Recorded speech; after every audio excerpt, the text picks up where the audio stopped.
మహతి టీవీలో మీ వ్యాపార ప్రకటనల కోసం కింది నెంబర్కి సంప్రదించండి. గురుగారు నమస్కారం. నమస్కారం అండి.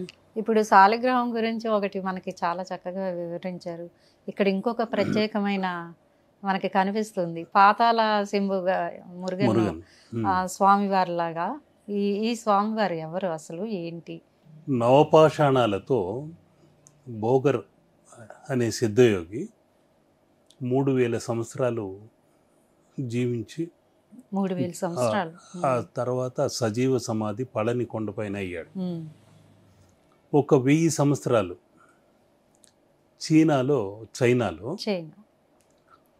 1000 ఏళ్ళు బోగన్ అనే పేరుతో ఆయన అక్కడ ఆ మూలిక శాస్త్రాలని వాళ్ళకి తెలియజేసి, ఉమ్, చాలా మందికి తెలియదు, చైనా అంటుంటాం కానీ దాని నిజమైన పేరు క్షీణ. ఉమ్, అంటే తక్కిన వారినందరినీ క్షీణింపచేసేది. అక్కడ నుండే అనేక రకాల రోగాలు, వైరస్లు ఉమ్, ఇవన్నీ వ్యాప్తి చెందేవి. ఉమ్, వాళ్ళు తినే ఆహారం అలాంటిది. కప్పలో, తేళ్ళలో, పచ్చి. గబ్బిలాలో, ఉమ్. ఇటువంటివి, పాములు ఇటువంటివి తినేవాళ్ళు. అవన్నీ అనారోగ్యకారకమైన వైరస్లు ఎక్కువ పెంపొందించి ప్రపంచాన్ని నాశనం చేస్తున్నాయి అన్నప్పుడు ఇక్కడి నుండి అక్కడికి వెళ్ళి ఆ రోగాలన్నింటినీ తగ్గించి ఉమ్, మూలికా శాస్త్రాలను వాళ్ళకి నేర్పించి వైరస్లు రాకుండా అడ్డుకున్నాడు. ఆయనే బోగన్ అనే పేరుతో అక్కడ 1000 ఏళ్ళు ఉండి ఉమ్, అక్కడి నుండి వాళ్లకు మన యొక్క విద్యల్ని నేర్పించి ఈ షావోలిన్, కరాటే, కరహాత అనేదంతా నేర్పించింది ఈయన. ఇవన్నీ బోధిధర్మ అని కూడా కొందరు అంటుంటారు. ఇలా ఆ బోధిధర్మ, బోగన్ అంతా ఒకటే. ఆ విధంగా అక్కడ ఉన్నప్పుడు అక్కడుండే చక్రవర్తి చాలా పద్ధతిగా బోగన్ గారు, మీరు చాలా సేవలు చేస్తూ వచ్చారు మా తాత ముత్తాతల నుండి, 1000 ఏళ్ళుగా ఉన్నారు, మీకేం కావాలో కోరుకోండి అంటే, నేను నా జన్మస్థలానికి వెళ్ళి ఒక ఆలయం నిర్మించాలి సుబ్రహ్మణ్య స్వామికి, నేను వెళ్ళాలి. అదేంటి, ఇన్నేళ్ళు మా దేశంలో ఉండి మూలికా శాస్త్రాలన్నింటినీ ఇక్కడ సాధన చేశారు, అవన్నీ మళ్ళీ ఇంకొక దేశానికి వెళ్ళడానికి మేము ఒప్పుకోం, మాకే అంకితం అవి, ఇక్కడే ఉండాలి. అది లేదు, నేను వెళ్ళటమే జరుగుతుంది అనుకున్నాను, మీరే అడిగారు ఏం కోరిక కావాలో కోరుకోవాలి, అయితే మిమ్మల్ని పంపించదలుచుకోలేదు అంటూ ఆహారాన్ని తెమ్మని అందులో కాలకూట విషం కలిపి ఆయనకి ఇవ్వడం జరుగుతుంది. ఆయన నవ్వుకుంటూ ఆహార పాత్రను చూసి, తెలుసు కాబట్టి ఆయన మహాజ్ఞాని, అది చూసిన వెంటనే నవ్వుకుంటూ దీన్ని తినాలి అంతే కదా, తింటాను దానికే ఉంది అని దాన్ని తిన్న వెంటనే నల్లటి వర్ణంతో మారిపోయి కింద పడిపోయాడు. ఇంకా వీళ్ళందరూ ఆయన్ని తీసుకెళ్ళి, చనిపోయాడు కదా సమాధి చేసేద్దామని ఒక సమాధి చేసి అన్నీ బంధించేసిన తర్వాత అక్కడ ఒక విచిత్రం జరిగింది. మన దేశంలోకి అతి శక్తివంతమైన విశ్వవిద్యాలయాలు ఉండేవి. ఇక్కడికి వచ్చి జ్ఞానాన్ని నేర్చుకుని వెళ్ళేవాళ్ళు అన్ని దేశాలు, చైనా నుండి, జపాన్ నుండి, అమెరికా నుండి, ఏ దేశంలో కానీ వాళ్ళకి ఆ రోజుల్లో పెద్దగా వేద విద్య అంటే తెలియదు, ఈ విమాన శాస్త్రం అంటే తెలియదు, అణుశాస్త్రం గురించి తెలీదు. ఆ అణుశాస్త్రం అనేది కణాదుడు అనే మహర్షి కనిపెట్టింది, ఆ విమాన శాస్త్రం భరద్వాజ మహర్షి కనిపెట్టింది. కాబట్టి చరకుడు వైద్య పితామహుడు, ఇవన్నీ ఇక్కడి నుండి వెళ్ళినవే, ఇక్కడ వచ్చి నేర్చుకొని వెళ్ళేవాళ్ళు. ఆ రోజుల్లో అక్కడి నుండి చైనా ఆధ్యాత్మికవేత్త ఒక అతను మన భారతదేశానికి రావటము, ఇక్కడున్న తమిళనాడు వరకు క్షేత్రాలన్నీ దర్శించుకొని సిద్ధయోగుల్ని కలిసి వాళ్ళ దగ్గర నుండి కొన్ని విషయాలు గ్రంథస్థం చేసుకొని వెళ్ళటం జరిగింది. మళ్ళీ హిమాలయాల్ని దాటుతున్నప్పుడు ఆ ఆధ్యాత్మికవేత్త ఈయన బోగర్ ఎదురయ్యాడు. ఎదురయ్యేసరికి ఈయన గుర్తుపట్టి, బోగరు స్వామి మీరేంటి వెళ్ళిపోతున్నారా ఇండియాకి అంటే, అవునయ్యా నేను వెళ్తున్నాను అని నవ్వుతూ ఆశీర్వదించేసరికి ఆయన పాదాలు మొక్కబోయి ఆశ్చర్యపోతాడు. అదేంటండి మీ పాదాలకి ఒక చెప్పే ఉంది, ఇంకొక చెప్పు ఏమైంది, ఎడం కాలికి చెప్పు లేదు, కుడి కాలికే ఉంది కదా అనేసరికి బోగర్ నవ్వి ఎడమకాలి చెప్పు గురించి మీ చక్రవర్తిని అడిగితే సమాధానం చెప్తాడయ్యా, నేను చెప్పదలుచుకోలేదు ఆ విషయం. ఆ నిదర్శనం మీద ఆయనే చూపిస్తాడు, మీ చక్రవర్తి దగ్గరికి వెళ్ళాడు అనేసరికి అతను ఆశ్చర్యపోయి, ఒక ఆయన ఇంకొక కాలికి చెప్పు ఏదైనా తెగింటే నేను నా చెప్పులు ఇస్తాను వాడుకోండి. అవసరం లేదు, నేను ఎలాగైనా వెళ్ళగలను, ఆకాశగమనం కూడా చేయగలను, నువ్వు వెళ్ళు చెప్పు, చక్రవర్తికి చెప్పు క్షేమంగా ఉండాలని ఆశీర్వదించానని చెప్పు. ఈ ఆధ్యాత్మికవేత్త చైనా వ్యక్తి అక్కడికి వెళ్ళి చక్రవర్తి దగ్గరికి వెళ్ళి, అయ్యా బోగరు మన భారతదేశానికి వెళ్ళిపోతే ఎదురయ్యాడు, ఆయన ఒక కాలికి మాత్రం, కుడి కాలికి మాత్రం చెప్పు ధరించి ఉన్నాడు, ఇంకొక చెప్పు గురించి అడిగితే మీ చక్రవర్తి చెప్తాడని చెప్పాడు అనేసరికి చక్రవర్తి బిగ్గరగా నవ్వుతాడు.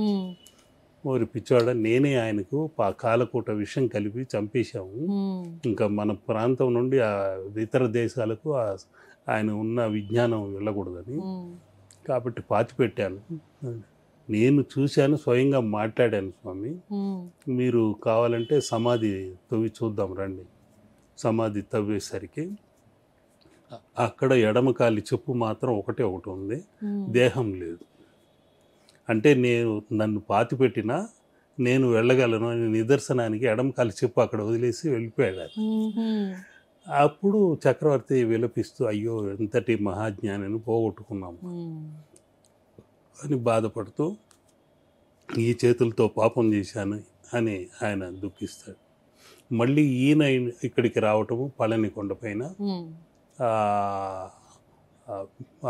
ఆలయ నిర్మాణం చేయాలని సంకల్పం చేసుకుని సుబ్రహ్మణ్య స్వామిని వేడుకుంటే ఆయన ప్రత్యక్షమై, నవపాషాణాలతో నువ్వు నన్ను నిర్మించు, ప్రపంచంలో ఎక్కడా లేనటువంటి విధంగా అది చేయాలి అనేసరికి ఆయన సుమారు 100 ఏళ్ళు పోరాడి 108 మంది సిద్ధయోగుల్ని కలిసి వాళ్ళనందరినీ సమీకరించి ఆ నవపాషాణాలంటే ఏంటన్నది, దాని యొక్క గుణగణాలు తెలుసుకొని అదొక వైద్య శాస్త్రంలో ఒక ముఖ్యమైన ఔషధంగా పనికొస్తుందని తెలుసుకొని వాటినన్నింటినీ ఎంత పరిధిలో వాడాలో అవన్నింటిని మిశ్రమం చేసి ఆ తర్వాత ఒక విగ్రహంగా తయారు చేశాడు. ఆ విగ్రహమే పళని కొండపైన ఉన్న దండాయుధపాణి అంటారు. ఆ రోజుల్లో చక్రవర్తులు, రాజులు ఆ పాలాభిషేకం చేసి ఆ పాలను తాగిన వెంటనే వాళ్ళ రోగాలన్నీ నయమయ్యేవి. చివరికి కుష్ఠరోగం లాంటిది కూడా నయమయ్యేది. మెల్లమెల్లగా మనుషుల్లో కలి ప్రభావం వలన స్వార్థం పెరిగి వాళ్లకు అర్చక స్వాములకు ఏదో కొద్ది డబ్బులు ఇవ్వటము, అయ్యా ఒక ముక్క కట్ చేసి ఇస్తే నేను పాలలో వేసి రోజు తాగుతానని చెప్పి ఈ జమీందారులు, రాజులు ఎరవేసి ఆ విగ్రహాన్ని కూడా కాస్త చెక్కేశారు సగం. అవన్నీ జరగకుండా ఈ మధ్య ఏదో మార్పులు చేర్పులు చేశారని విన్నాను. ఆ పాలాభిషేకం చేసినప్పుడు కూడా కొన్ని వింతలు జరుగుతుంది. సహజంగా ఉండే నెమలి పైన పాలను పడినప్పుడు అది ఏ విధంగా జలధరిస్తూ ఆ తుంపర్లు పైన పడతాయో ఆ విధంగా ఈనాటికి జరుగుతుంది. ఆయన కౌపీన తీర్థమని రాత్రంతా ఒక పాత్రలో ఒక్కొక్క డ్రాప్ పడుతూ ఉంటుంది, ఒక్కొక్క చుక్క. అవన్నీ మరుసటి రోజు ఉదయమే అందరికీ తీర్థంగా ఇస్తుంటారు. అది చిన్న వయసులో మేము ఎక్కువ అక్కడికి వెళ్ళేవాళ్ళం. ఫాదర్ ఆ పరంపరలో, బోగర్ పరంపరలో ఉన్నారు. శిష్య పరంపరలో నేను ఉన్నందుకు అదృష్టంగా భావిస్తున్నాము. అది ఆ మూలికా శాస్త్రాల గురించి దాన్ని వివరిస్తూ ఆయన మొత్తం అక్కడ చేయటం జరిగింది. ఆ నవపాషాణ విగ్రహము చేయాలని నాకు అక్కడి నుండి కోరిక కలిగింది. అప్పుడు నా వయసు 10 ఏళ్ళు ఉండొచ్చు. ఎలాగైనా ఇటువంటి విగ్రహం చెయ్యాలి అంటే నాన్నగారు అవన్నీ ఆ విగ్రహాల గురించి వర్ణిస్తూ చెప్పేవారు.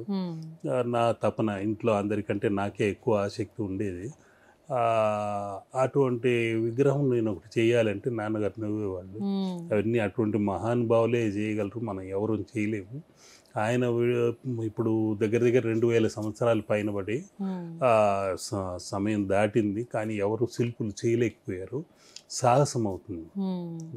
ఏంటంటే ఆ నవపాషాణాలు కలిసినప్పుడు దానిలో సన్నటి పొగలు రావటము, శరీరం అంతా రంధ్రాలు పడిపోతాయి. అది చాలా ప్రమాదకరమైన క్రియ.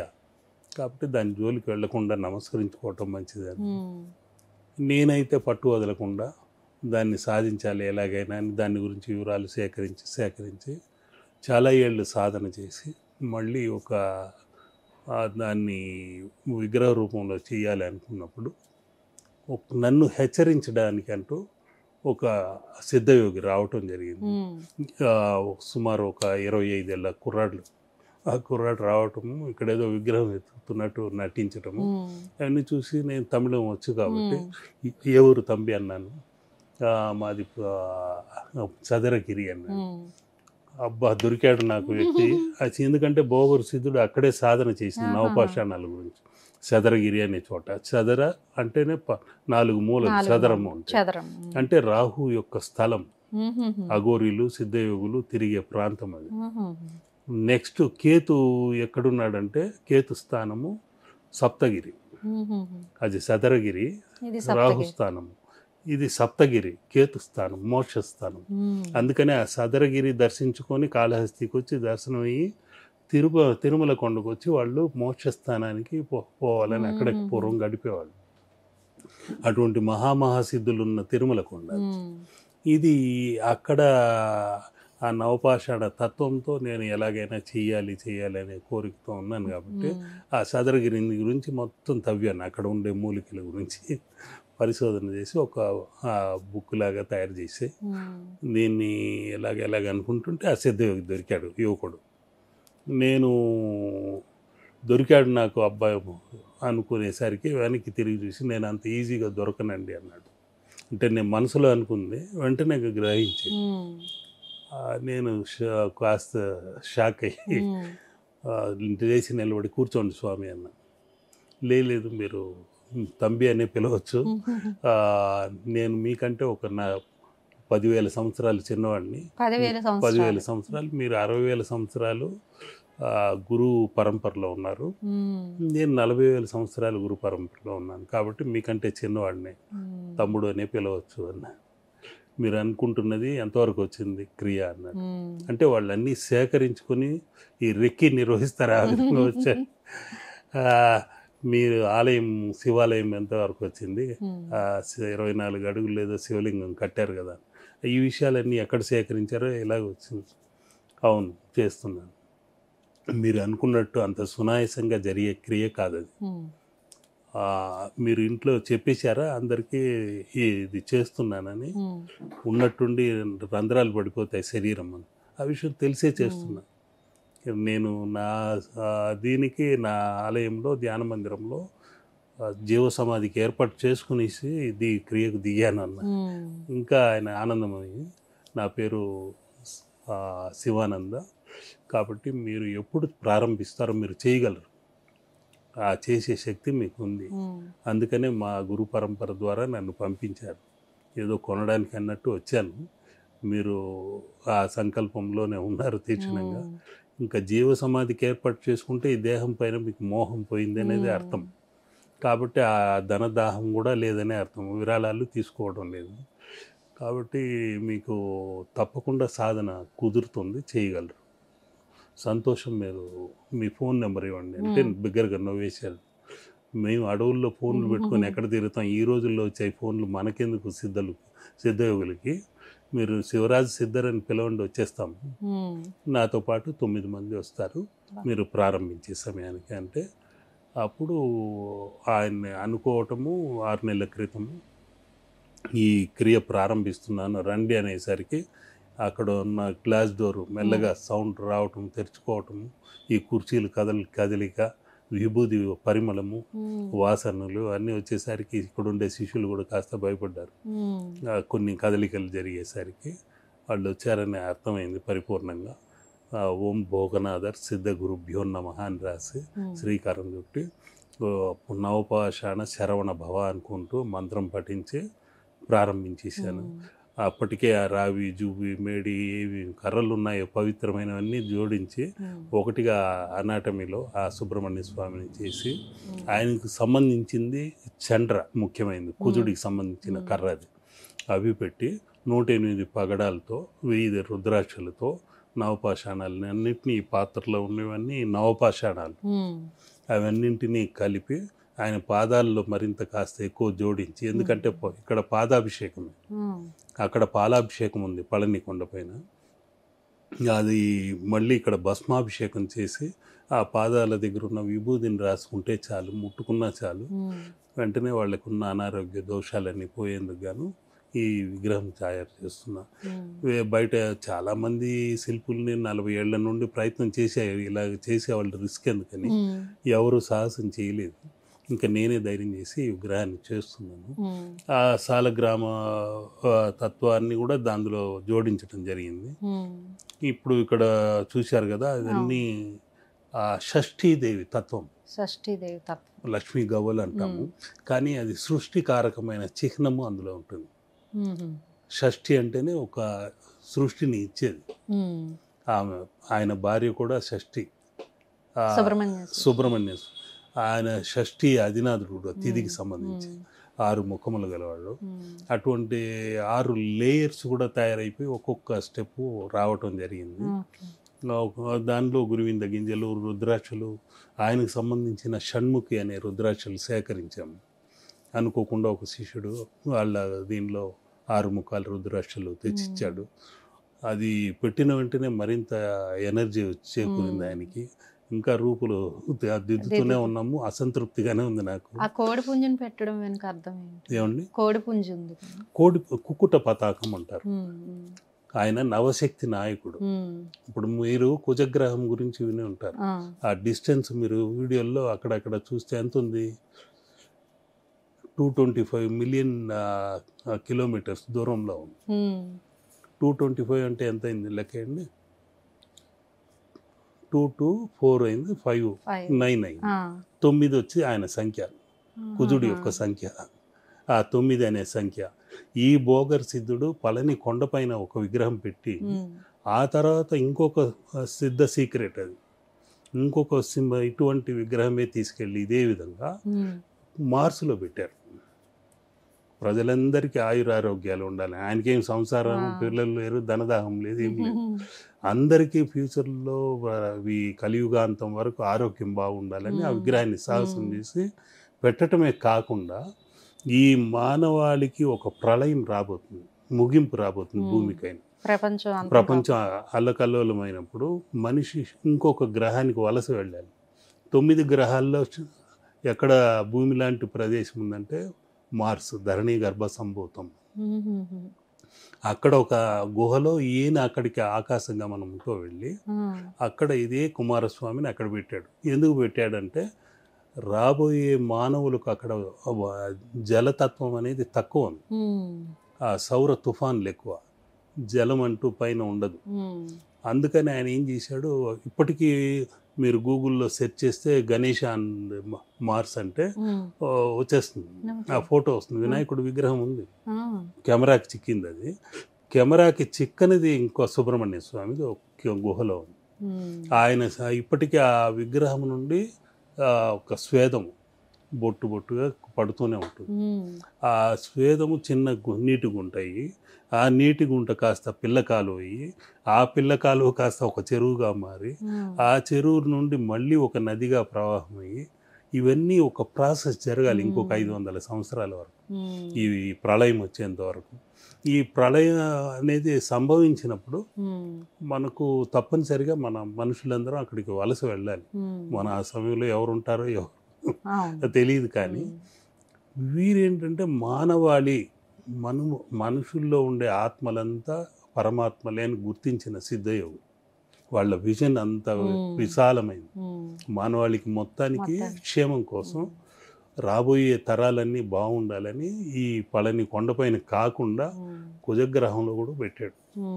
వినాయకుడు అక్కడ బయట పెట్టి ఒక గుహలో సుబ్రహ్మణ్య స్వామిని పెట్టాడు. ఇప్పుడు ఆ వినాయకుడు మాత్రం కెమెరాకి చిక్కింది. మనకు ఇంకా సుబ్రహ్మణ్య స్వామి దర్శనం ఇంకా కలగలేదు, ఎప్పుడో కలగచ్చు. మనం తరం ఉంటుందో లేదో, ఎన్నో తరాలు. కాబట్టి ఇప్పుడు అటువంటి విగ్రహాన్ని చేసే భాగ్యం అమ్మవారు నాకు అనుగ్రహించింది. చేసినప్పుడు ఏమి ఇబ్బందులు కలగలేదు కదా గురుగారు? కొంచెం ఆరోగ్యపరంగా ఇబ్బంది కలిగింది. కానీ ఆయన మంత్రం జపించుకుంటూ పళని సుబ్రహ్మణ్య స్వామికి అరోహర, వేలాయుధ పాణికి అరోహర, దండాయుధ పాణికి అరోహర, వళ్ళీ సేన అధిపతికి అరోహర, ఇట్లా ఆ నామస్మరణతోనే ఆ శరవణ భవాయ నమః సౌహ సౌహ అనుకుంటే ఆయన మన కంట్రోల్లో ఒక శక్తిని ఇవ్వడం జరుగుతుంది.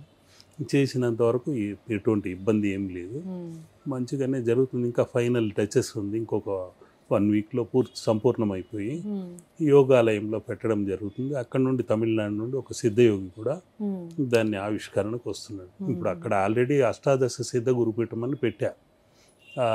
వ్యాసపీఠం నుండి మన యూపీ నుండి ఆయన వచ్చారు, వ్యాసపీఠాధిపతి వచ్చి వ్యాస మహర్షి పీఠం ఆవిష్కరణ చేశారు.